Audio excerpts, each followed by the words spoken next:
जय जोहार। आज के इस विस्तृत अकादमिक अध्ययन में एक ऐसे क्षेत्र के ऐतिहासिक, भौगोलिक और सांस्कृतिक विकास को खंगालने का प्रयास किया जाएगा जिसका अतीत जितना प्राचीन है उसकी वर्तमान प्रासंगिकता भी उतनी ही अधिक है। जी बिल्कुल। ये पूरा विमर्श छत्तीसगढ़ के इर्द गिर्द बुना गया है। अक्सर एक बहुत ही सामान्य सी धारणा देखने को मिलती है कि 1 नवंबर 2000 को मध्य प्रदेश के पुनर्गठन ने बाद ही ये क्षेत्र केवल एक नए राज्य के रूप में नक्शे पर उभरा। हाँ, ये एक आम धारणा है। लेकिन किसी भी क्षेत्र का इतिहास केवल एक राजनीतिक घोषणा से शुरू नहीं होता ना। जी। इस तिथि से बहुत पहले सदियों से इस अंचल की एक अपनी स्वतंत्र और बेहद समृद्ध पहचान रही है। यह एक बहुत ही सटीक अवलोकन है। वर्ष 2000 में जो स्वरूप सामने आया वह दरअसल एक आधुनिक प्रशासनिक सीमांकन मात्र था। जी। यदि अतीत के पन्नों का गहराई से विश्लेषण किया जाए तो ये स्पष्ट होता है कि इस पूरे अंचल का सांस्कृतिक और राजनीतिक दायरा आज की सीमाओं से कहीं अधिक विस्तृत था। मतलब इसका विस्तार काफी अलग था। बिल्कुल। इसका एक बहुत ही स्पष्ट उदाहरण 1906 से पहले के भौगोलिक नक्शे में मिलता है। उस समय उड़ीसा का संबलपुर और उसके आसपास का एक बड़ा क्षेत्र भी इसी छत्तीसगढ़ का एक अभिन्न हिस्सा हुआ करता था। संबलपुर का जुड़ना एक महत्वपूर्ण ऐतिहासिक तथ्य है। हाँ, और ऐतिहासिक सत्ता के दृष्टिकोण से देखें तो 11वीं शताब्दी से लेकर 18वीं शताब्दी तक इस पूरे भूभाग का सबसे शक्तिशाली राजनीतिक और प्रशासनिक केंद्र रतनपुर नगर रहा है। रतनपुर। जी, यहाँ कलचुरी राजवंश, जिन्हें इतिहास में है या वंशी भी कहा जाता है, उनका एक बहुत ही लंबा और सुदृढ़ शासन रहा। इसी लंबे शासनकाल ने इस क्षेत्र को एक अनूठी सांस्कृतिक एकरूपता प्रदान की। रतनपुर का ये सुदीर्घ शासनकाल ही शायद वो कारण है जिसने यहाँ की संस्कृति को इतना गहरा और विविधतापूर्ण बनाया। सही कहा। इसी विविधता को बहुत ही सुंदर ढंग से परिभाषित करते हुए प्रसिद्ध विद्वान डॉक्टर प्रमोद वर्मा ने अपनी शोध में इस क्षेत्र को भारत का लघु संस्करण यानी मिनिएचर इंडिया की संज्ञा दी है। जी। ये केवल एक अलंकारिक शब्द नहीं है बल्कि इसके पीछे एक बहुत ठोस सामाजिक इतिहास छिपा है। डॉक्टर प्रमोद वर्मा का ये विश्लेषण बिल्कुल अकादमिक धरातल पर खरा उतरता है। जब हम संपूर्ण भारत की बात करते हैं तो उसे अनेक जातियों, प्रजातियों और संस्कृतियों का एक महासागर माना जाता है। बिल्कुल। ठीक इसी तर्ज पर छत्तीसगढ़ के सामाजिक ताने बाने का विकास भी किसी एक समूह ने नहीं किया है। प्राचीन काल से ही इस तश्तरीनुमा भौगोलिक क्षेत्र में देश के विभिन्न हिस्सों से आर्य और आर्यतर जातियां आकर बसती गईं। आर्यतर जातियों से तात्पर्य उन समूहों से है जो मुख्य धारा की आर्य संस्कृति से भिन्न अपनी अलग जनजातीय या स्थानीय परंपराएं रखते थे। वे यहाँ आकर स्थायी रूप से बसते गए। जी, समझ गया। इन विभिन्न समूहों के सह अस्तित्व ने एक ऐसा अद्भुत सांस्कृतिक समन्वय पैदा किया जहां अलग अलग भाषाओं, रीति रिवाजों, रहन सहन और तीज त्योहारों का एक नया ही स्वरूप विकसित हो गया। इस सांस्कृतिक संगम को समझने के बाद इतिहास के पन्नों में एक और दिलचस्प पहेली नजर आती है। वो क्या? यदि इस क्षेत्र का इतिहास इतना प्राचीन और समृद्ध है तो प्राचीन ग्रंथों या वेदों पुराणों में छत्तीसगढ़ नाम का कहीं भी सीधा उल्लेख क्यों नहीं मिलता? ये एक बहुत ही वाजिब सवाल है। दरअसल प्राचीन पौराणिक और ऐतिहासिक साहित्यों में इस पूरे अंचल को एक बिल्कुल ही अलग नाम से जाना जाता था और वो नाम था दक्षिण कोसल। ये इतिहास का एक बहुत ही रोचक पहलू है। नामकरण का अपना एक अलग विज्ञान होता है। रामायण काल के विवरणों का यदि सूक्ष्मता से अध्ययन किया जाए तो महर्षि वाल्मीकि रचित रामायण में कोसल राज्य के विभाजन का एक बहुत ही स्पष्ट उल्लेख मिलता है। जी, उत्तर और दक्षिण का विभाजन। बिल्कुल। उत्तर कोसल, जो अयोध्या के आसपास का क्षेत्र था, उसके समानांतर ये मध्य और दक्षिणी हिस्सा दक्षिण कोसल कहलाया। ऐतिहासिक ग्रंथों के अनुसार। हाँ, ग्रंथों के अनुसार भगवान राम ने अपने विशाल साम्राज्य को बांटते हुए उत्तर कोसल का राज सिंहासन अपने पुत्र लव को सौंपा था, जबकि ये जो दक्षिण कोसल का राज्य था वो वीर कुश को सौंपा गया था। और इसकी एक विशिष्ट राजधानी भी थी। जी, इस दक्षिण कोसल अंचल की जो तत्कालीन राजधानी बनाई गई थी उसका नाम कुशावती था। रामायण काल से जुड़ा ये जो संदर्भ है वो इस क्षेत्र के सांस्कृतिक और आध्यात्मिक महत्व को बहुत अधिक बढ़ा देता है। बिल्कुल बढ़ा देता है। विशेषकर यदि रायपुर जिले के आसपास के भौगोलिक क्षेत्र की बात की जाए तो वहाँ एक विशिष्ट स्थान से जुड़ी ऐसी मान्यताएं हैं जो इस ऐतिहासिक और पौराणिक कड़ी को आपस में जोड़ देती हैं। आप तुरतुरिया की बात कर रहे हैं? जी हाँ, रायपुर जिले में तुरतुरिया नामक एक स्थान है जो इस पूरे विमर्श में बहुत महत्वपूर्ण हो जाता है। तुरतुरिया का संदर्भ इस क्षेत्र की सांस्कृतिक जड़ों को समझने के लिए अत्यंत आवश्यक है। सदियों से चली आ रही स्थानीय मान्यताओं और कई विद्वानों के शोध के अनुसार तुरतुरिया ही वो पवित्र स्थान है जहां रामायण युगीन महर्षि वाल्मीकि का आश्रम स्थित था। और यहीं से एक और बड़ी मान्यता जुड़ी है। जी, सबसे महत्वपूर्ण बात जो इस क्षेत्र को विशेष बनाती है वो ये मान्यता है कि लव और कुश का जन्म महर्षि वाल्मीकि के इसी आश्रम में हुआ था। ये केवल एक लोक कथा नहीं है, बल्कि ये एक ऐसी सुदृढ़ परंपरा है जिसने इस पूरे अंचल को एक बहुत ही गहरा ऐतिहासिक दृष्टिकोण प्रदान किया है। पौराणिक कथाओं और मान्यताओं से थोड़ा आगे बढ़कर यदि विशुद्ध साहित्यिक और पुरातात्विक साक्ष्यों की ओर देखा जाए तो वहां भी इस दक्षिण कौशल के बहुत ही ठोस प्रमाण उपलब्ध हैं। बिल्कुल उपलब्ध है। अकादमिक अध्ययन करने वाले श्रोताओं के लिए यह विश्लेषण अत्यंत महत्वपूर्ण है कि आखिर किन प्राचीन साहित्यों में इस क्षेत्र का प्रामाणिक उल्लेख मिलता है। उदाहरण के लिए 6वीं शताब्दी के प्रसिद्ध विद्वान वराहमिहिर द्वारा रचित ग्रंथ वृहत संहिता को ही ले लीजिए। वराहमिहिर की वृहत संहिता प्राचीन भारतीय भूगोल का एक अत्यंत प्रामाणिक दस्तावेज है। इस ग्रंथ में तत्कालीन भारत के 283 राज्यों का विस्तृत वर्णन किया गया है। जी। जब मध्यवर्ती क्षेत्र के राज्यों का जिक्र आता है तो उसमें दक्षिण कोसल का अत्यंत स्पष्ट और अकादमिक उल्लेख मिलता है। जिसके अलावा जैन साहित्य में भी कुछ प्रमाण मिलते हैं। हाँ, यदि जैन साहित्य और परंपराओं का अवलोकन किया जाए तो प्राचीन भारत को जिन 52 जनपदों में विभाजित किया गया था उनमें से एक जनपद का नाम सुकोशल बताया गया है। सुकोशल की भौगोलिक सीमाएं भी निर्धारित की गई थीं। सही कहा। शोधकर्ताओं ने जब इस सुकोशल या दक्षिण पथ की भौगोलिक सीमाओं का निर्धारण किया तो पाया कि इसकी सीमाएं उत्तर में अमरकंटक के पठारों से लेकर दक्षिण में महानदी तक फैली हुई थीं और पश्चिम में वैनगंगा नदी से लेकर पूर्व में जोंक नदी तक इनका विस्तार था। साहित्य के साथ साथ जब पुरातात्विक उत्खनन से साक्ष्य प्राप्त होते हैं तो इतिहास के पन्नों को एक नई प्रामाणिकता मिल जाती है। जी, पुरातात्विक साक्ष्य हमेशा से अहम रहे हैं। बिलासपुर जिले के मल्हार क्षेत्र में जो पुरातात्विक खोज हुई है वो इसी दक्षिण कोशल के इतिहास पर एक बिल्कुल नया प्रकाश डालती है। वहां हुए उत्खनन में एक अत्यंत प्राचीन मुद्रिका यानी सील प्राप्त हुई है। और उस मुद्रिका पर कुछ विशेष खुदा हुआ है? बिल्कुल, उस पर ब्राह्मी लिपि में बहुत स्पष्ट रूप से गामस कौशल्य खुदा हुआ मिला है। ब्राह्मी लिपि में खुदे इस गामस कौशल्य का सीधा सा अर्थ है कोसल या कौशल्य नाम का गांव। जी। मल्हार से यह विशिष्ट स्थान केवल 16 किलोमीटर की दूरी पर स्थित है। यह पुरातात्विक साक्ष्य इसलिए भी इतना महत्वपूर्ण हो जाता है क्योंकि इसे स्थानीय ऐतिहासिक मान्यताओं के साथ जोड़कर देखा जाता है। माता कौशल्या की जन्मस्थली के रूप में। बिल्कुल, माना जाता है कि भगवान राम की माता कौशल्या की जन्मस्थली यही ग्राम थी। चूंकि वे इसी कोसल देश की राजकन्या थीं, इसीलिए उनका नाम कौशल्या पड़ा।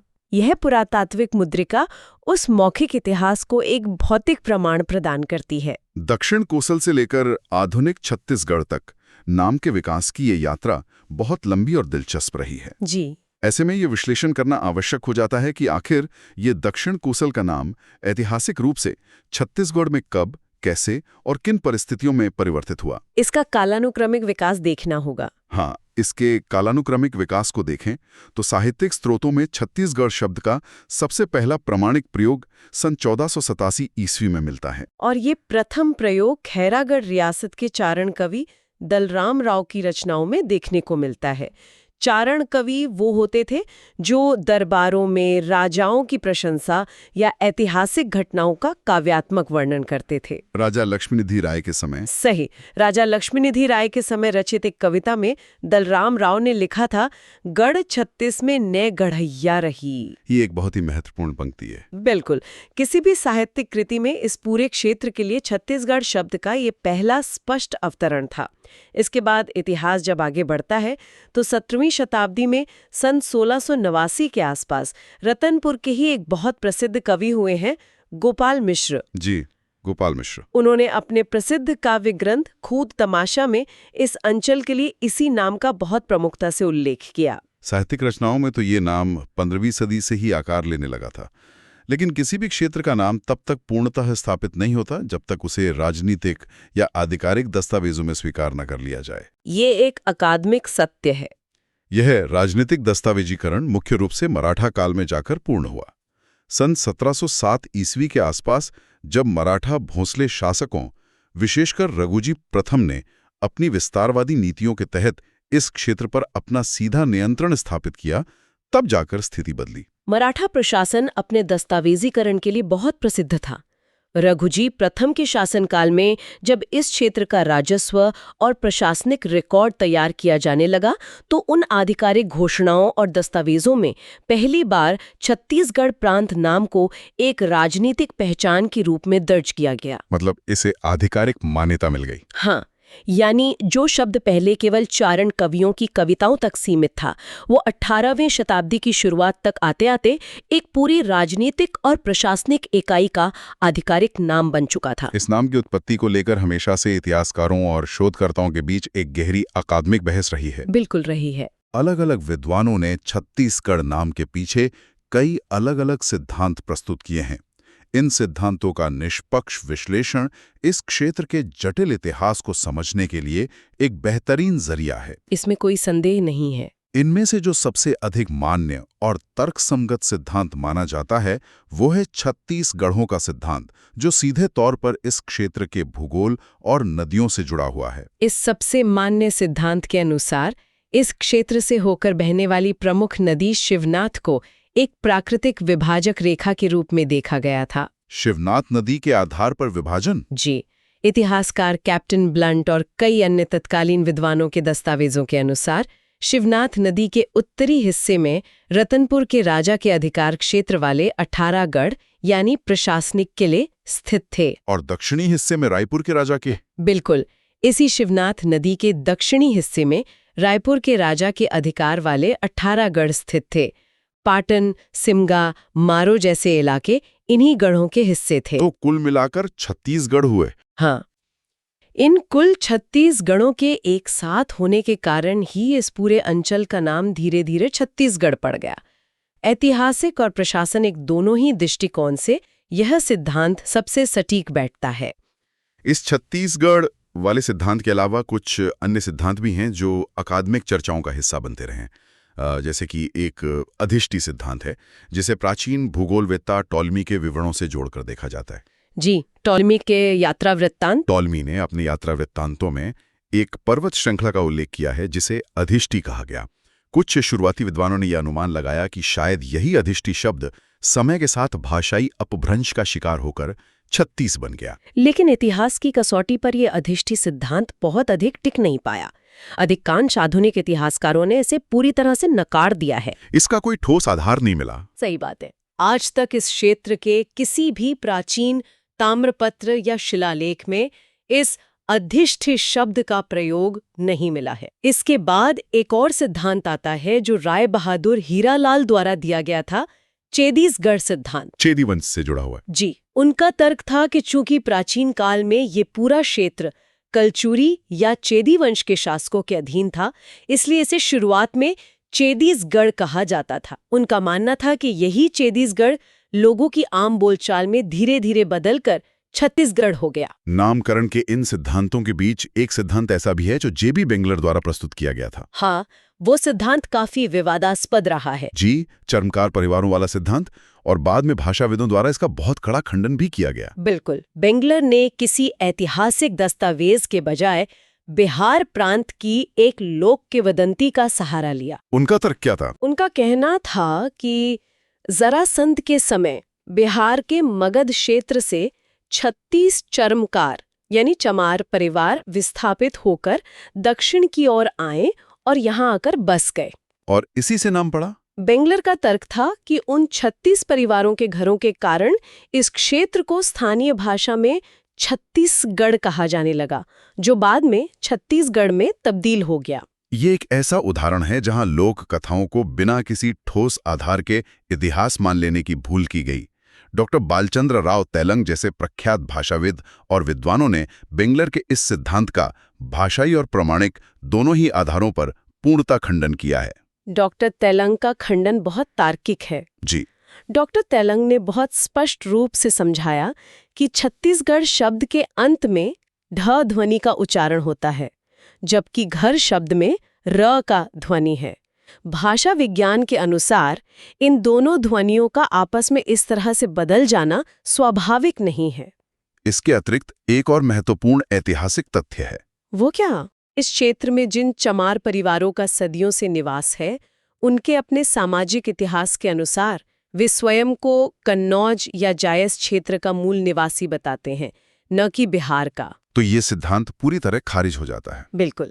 इन तमाम प्रमाणों के आधार पर बेंगलर के इस 36 परिवारों वाले सिद्धांत को अब अकादमिक जगत में पूर्णतः निराधार और कोरी कल्पना माना जाता है। इतिहास और नामकरण के इन उलझे हुए पन्नों का विश्लेषण करने के बाद यदि इस क्षेत्र की भौगोलिक संरचना की ओर दृष्टि डाली जाए तो यह अंचल अपने आप में अत्यंत विशिष्ट और वैज्ञानिक रूप से सुव्यवस्थित प्रतीत होता है। भूगोल का प्रभाव इतिहास पर हमेशा रहता है। इतिहास हमेशा भूगोल की गोद में ही आकार लेता है। ग्लोब पर यदि इसकी सटीक स्थिति का आकलन किया जाए तो ये 17 डिग्री 46 मिनट से 24 डिग्री 5 मिनट उत्तरी अक्षांश और 80 डिग्री 15 मिनट से 84 डिग्री 51 मिनट पूर्वी देशांतर के बिल्कुल मध्य में स्थित है। ये एक बहुत ही आदर्श भौगोलिक प्रदेश है। जी, जहां जलवायु और भौतिक जल निकास प्रणाली में एक बहुत ही आश्चर्यजनक समरूपता देखने को मिलती है। ये भौगोलिक समरूपता ही इसकी सबसे बड़ी ताकत है। जब प्रसिद्ध भूगोलवेत्ता प्रमिला कुमार ने इस क्षेत्र की भौगोलिक संरचना का विस्तार से अध्ययन किया तो उन्होंने इसे एक तश्तरी या अंग्रेजी में कहें तो सॉसर शेप्ड बेसिन के आकार का बताया। तश्तरी नुमा आकार। हाँ, ये एक ऐसा भूभाग है जिसका पूर्वी सिरा थोड़ा संकरा है और मध्य भाग बिल्कुल एक तश्तरी की तरह गहरा और मैदानी है। इस तश्तरी नुमा आकार का सीधा प्रभाव यहाँ की मिट्टी और कृषि पर पड़ता है। पहाड़ों से घिरे होने के कारण। सही।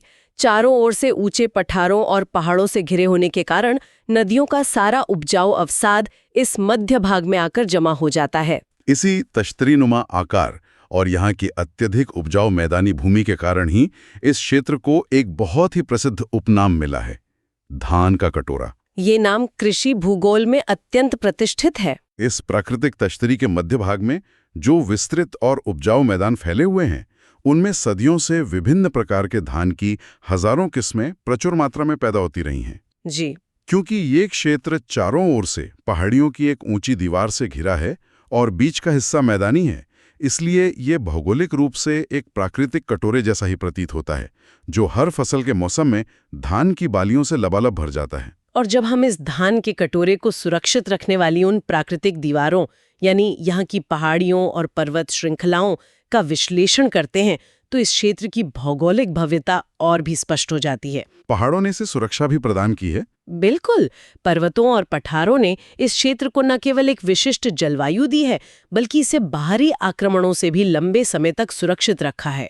इस क्रम में सबसे पहले सरगुजा जिले में स्थित मैनपाट का उल्लेख करना आवश्यक है। मैनपाट की प्राकृतिक सुंदरता अद्भुत है। जी, समुद्र तल से लगभग 1152 मीटर की ऊंचाई पर स्थित ये पठारी क्षेत्र अपनी अनुपम प्राकृतिक सुंदरता, घने जंगलों और वर्ष भर रहने वाली ठंडी जलवायु के कारण छत्तीसगढ़ का शिमला कहलाता है।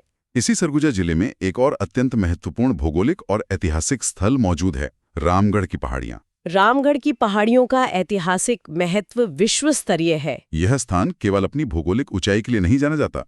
इन्हीं पहाड़ियों की गुफाओं में ईसा पूर्व दूसरी शताब्दी की एक नाट्यशाला के अवशेष प्राप्त हुए हैं। दुनिया की सबसे प्राचीन नाट्यशालाओं में से एक। जी, अकादमिक शोधकर्ताओं के अनुसार इसे ऐसा ही माना जाता है। यह दर्शाता है कि यह पहाड़ी क्षेत्र प्राचीन काल में कला और संस्कृति का कितना जीवंत केंद्र रहा होगा। पहाड़ियों की इस श्रृंखला में यदि दक्षिण की ओर बस्तर क्षेत्र की बात की जाए तो वहां का भूगोल एक अलग ही कहानी कहता है। बस्तर रियासत का जो सबसे बड़ा और सबसे ऊंचा पहाड़ है उसे बैलाडीला कहा जाता है। बैलाडीला नाम के पीछे भी एक कारण है। नाम इसके एक बहुत ही विशिष्ट भौतिक आकार के कारण पड़ा है।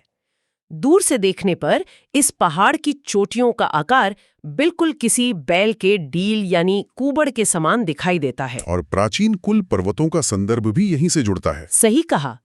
प्राचीन साहित्यों और पुराणों में जिन 7 प्रमुख कुल पर्वतों का वर्णन मिलता है उनमें से एक शुक्तिमत पर्वत की पहचान भी इसी अंचल में की गई है। अलेक्जेंडर कनिंघम द्वारा। जी, प्रसिद्ध ब्रिटिश पुरातत्ववेत्ता अलेक्जेंडर कनिंघम ने अपने विस्तृत सर्वेक्षणों के बाद सिहावा और कांकेर के दक्षिण में स्थित पहाड़ियों को ही वह प्राचीन शुक्तिमत पर्वत माना है। यही वह पर्वत श्रृंखला है जो मध्य क्षेत्र को बस्तर के घने जंगलों से अलग करती है। कोई भी भौगोलिक क्षेत्र, चाहे वो कितना भी उपजाऊ या सुरक्षित क्यों न हो, वहां की जल प्रणाली के बिना पूरी तरह से अपूर्ण है। नदियां ही सभ्यताओं को जन्म देती हैं। इस क्षेत्र में नदियों का जो एक बहुत ही विशाल और गुंथा हुआ जाल मौजूद है, वो दरअसल यहाँ की अर्थव्यवस्था, कृषि और संस्कृति की वास्तविक जीवन रेखा है। जी, इस पूरी जल प्रणाली के केंद्र में जो नदी बहती है वो है महानदी। महानदी को केवल जल का एक स्रोत नहीं माना जा सकता,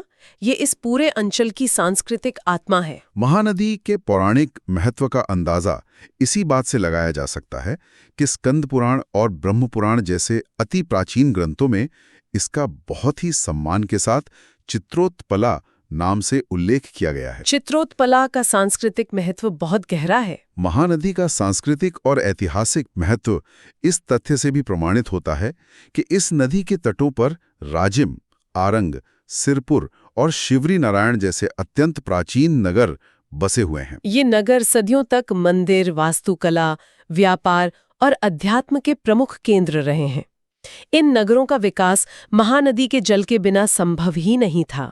महानदी केवल अकेली नहीं बहती, बल्कि इसके साथ सहायक नदियों का एक बहुत विस्तृत नेटवर्क पूरे राज्य में फैला हुआ है, जो इस विशाल धान के कटोरे के कोने कोने को सिंचित करता है। महानदी की जो सबसे बड़ी और प्रमुख सहायक नदी है वो शिवनाथ है। शिवनाथ नदी का भूगोल काफी विशाल है। जी, इतना विशाल है कि जिस स्थान पर यह महानदी से जाकर मिलती है, वहां शिवनाथ नदी का अपना जलग्रहण क्षेत्र स्वयं महानदी से भी अधिक विस्तृत होता है। और भी कई सहायक नदियां हैं। बिल्कुल। इसके अलावा अरपा, खारून, हसदेव, पैरी और जोंक जैसी कई नदियां अलग अलग दिशाओं से आकर महानदी के जल स्तर को और भी अधिक समृद्ध और शक्तिशाली बनाती हैं। और यदि भौगोलिक दृष्टि से दक्षिण की ओर यानी बस्तर संभाग की बात करें, तो वहां की पूरी पारिस्थितिकी एक अलग ही नदी पर निर्भर है। बस्तर की जीवनदायिनी नदी इंद्रावती। जी, इंद्रावती नदी पूरे बस्तर क्षेत्र के सघन जंगलों, वहां की जनजातीय संस्कृति और वहां के भूगोल को एक संतुलित और निरंतर जल आपूर्ति प्रदान करती है। नदियों का ये प्राकृतिक प्रवाह तो इस क्षेत्र की विशेषता है ही, लेकिन इसके साथ ही यहाँ के प्राचीन निवासियों ने जल संरक्षण की जो सुदृढ़ मानव निर्मित व्यवस्थाएं विकसित की थी, वे भी अकादमिक अध्ययन का एक बहुत महत्वपूर्ण विषय है। जल संरक्षण का यह पहलू विशेष रूप से प्राचीन किलों और पुरानी राजधानियों के आसपास बहुत स्पष्ट रूप से दिखाई देता है। ये मध्यकालीन जल प्रबंधन और इंजीनियरिंग का एक उत्कृष्ट उदाहरण है। कलचुरी और सोमवंशी राजवंश के राजाओं ने इस दिशा में बहुत काम किया था। जी, कृषि, सिंचाई और नगरों में जल आपूर्ति सुनिश्चित करने के लिए अत्यंत विशाल तालाबों का निर्माण करवाया गया था। रतनपुर, रायपुर और धमधा जैसे ऐतिहासिक नगरों का यदि आज भी नक्शा देखा जाए तो वहां तालाबों का एक पूरा व्यवस्थित नेटवर्क मौजूद है। इन तालाबों का निर्माण केवल कृषि के लिए नहीं किया गया था, ये तत्कालीन राजवंशों की एक बहुत ही बहुआयामी दूरदर्शिता थी। सामरिक दृष्टि से भी इनका बहुत महत्व था। बिल्कुल, ये तालाब धान के विशाल उत्पादन में तो सहायक होते ही थे, लेकिन युद्ध के समय किलों की सुरक्षा के लिए एक प्राकृतिक खाई का भी काम करते थे। रियासतकालीन जल प्रबंधन की इस शक्ति और कौशल का एक सबसे बड़ा और जीवंत उदाहरण आज भी बस्तर क्षेत्र में देखा जा सकता है। वह ऐतिहासिक उदाहरण है जगदलपुर में स्थित दलपत सागर। ये न केवल बस्तर का, बल्कि इस पूरे अंचल का सबसे बड़ा कृत्रिम तालाब है। ऐतिहासिक दस्तावेजों में इसका पुराना नाम भोपाल ताल दर्ज मिलता है। इसके विशाल आकार और इसके निर्माण में लगी इंजीनियरिंग का अनुमान केवल इसी बात से लगाया जा सकता है कि ये जलाशय लगभग 2 मील लंबा और 1 मील चौड़ा है। इतने बड़े पैमाने पर जल का संरक्षण करना ये दर्शाता है कि उस समय की प्रशासनिक व्यवस्था जल प्रबंधन को लेकर कितनी अधिक जागरूक थी। इतिहास, भूगोल, संस्कृति और जल प्रबंधन की इन तमाम कड़ियों का जब एक साथ विश्लेषण किया जाता है, तो इस संपूर्ण अकादमिक अध्ययन का एक बहुत ही स्पष्ट और व्यापक निष्कर्ष उभर कर सामने आता है। ये निष्कर्ष स्थापित करता है कि छत्तीसगढ़ की ऐतिहासिक पहचान को किसी एक सीमित कालखंड या केवल एक राजनीतिक दृष्टिकोण के चश्मे से नहीं देखा जा सकता। जी, ये क्षेत्र रामायण काल से जुड़ी पौराणिक कथाओं, अपने तश्तरीनुमा आकार व समृद्ध जल प्रणाली वाले अद्वितीय भूगोल और कलचुरी व मराठा राजवंशों के एक अत्यंत जटिल और लंबे राजनीतिक इतिहास का एक बहुत ही परिष्कृत मिश्रण है। ये अंचल प्राचीन भारत के दक्षिण कोसल से शुरू होकर आज के आधुनिक राज्य तक निरंतर विकसित होता रहा है। किसी भी अकादमिक विषय का गहराई से अध्ययन करने वाले श्रोताओं के लिए यह दृष्टिकोण अपनाना बहुत महत्वपूर्ण हो जाता है। अक्सर ये देखा जाता है कि इतिहास को केवल तिथियों, राजाओं के नामों या युद्धों के तथ्यों तक सीमित कर दिया जाता है। लेकिन केवल तथ्यों को रट लेना कभी भी पर्याप्त नहीं होता। बिल्कुल, किसी भी घटना या भौगोलिक विशेषता के पीछे के क्यों और कैसे, यानी व्हाई एंड हाउ को समझना आवश्यक है। इतिहास हमेशा भूगोल से प्रभावित होता है और भूगोल ऐतिहासिक घटनाओं की दिशा तय करता है। जब तक इस अंतर संबंध को गहराई से नहीं समझा जाएगा, तब तक ज्ञान हमेशा सतही ही रहेगा। ये बिल्कुल अकादमिक सत्य है। शिवनाथ नदी द्वारा छत्तीसगढ़ों का उत्तर और दक्षिण में विभाजन इसी अंतर संबंध का एक बहुत ही प्रत्यक्ष और प्रामाणिक उदाहरण है। भूगोल ने एक नदी के रूप में सीमा खींचे और इतिहास ने उसी सीमा के आधार पर अपना प्रशासनिक ढांचा खड़ा कर लिया। इस गहन चर्चा के अंत में एक स्वतंत्र और गहरे चिंतन का विषय छोड़कर जाना बेहद प्रासंगिक होगा। आज जब हम किसी भी नक्शे को देखते हैं तो हमें राज्यों और देशों की आधुनिक राजनीतिक सीमाएं दिखाई देती हैं। जी, लेकिन ये आधुनिक सीमाएं अक्सर उन प्राचीन सांस्कृतिक और भौगोलिक विभाजनों का ही एक नया रूप होती हैं जो सदियों पहले नदियों और पहाड़ों द्वारा तय की गई थीं। ये एक बहुत ही गहरा विचार है। क्या हम अपने आसपास मौजूद उन आधुनिक राजनीतिक सीमाओं के पीछे छिपे हुए उस अत्यंत प्राचीन इतिहास और उन खामोश भौगोलिक कारणों को देख पा रहे हैं जिन्होंने आज की दुनिया को आकार दिया है? ये एक ऐसा प्रश्न है जिस पर निरंतर विचार किया जाना चाहिए। All the best.